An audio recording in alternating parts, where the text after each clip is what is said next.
When I started watching the last of season 2, honestly, there was a mix of excitement and doubt. Since I have played the game, I already had an idea of where the story was headed, and because of that, watching the first episode made me think. Okay, this was expected. The episode felt pretty slow. There was a lot of focus into personal drama, some awkward teen romance, and personal conflicts. Things that, honestly, only make sense to people who have played the game. And Ellie being gay, they just dropped that in there. Like ticking off checklist, no real impact.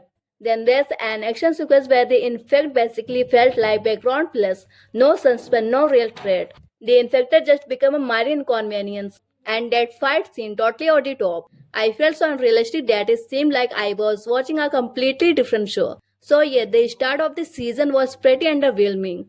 There was not much emotional punch or a solid book. But episode 2 brought things into a balanced bit. The episode focused on two major events first.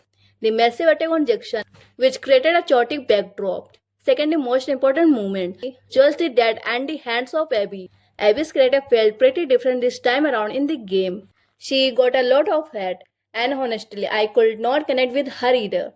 But the show gave us a perspective. Her loss, her revenge, her human side. She was not just the villain. Call her mini Gigantor or whatever. But now she feels like a real character. One small change that stood out. This time Joel's on patrol with Dina.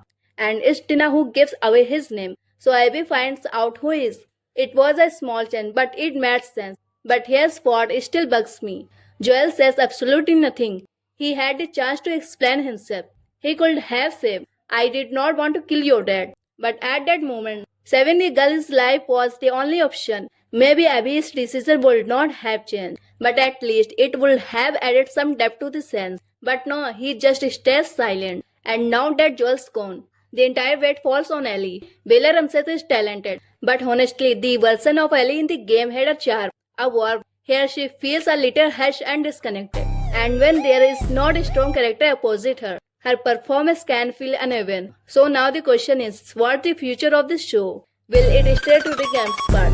Or will it try something different? So far, it feels like a mix. Partly following the game, partly trying to fix things. Time will tell if this gamble pays off. But yeah, now the interest is back. And we'll have to see what kind of twist come next.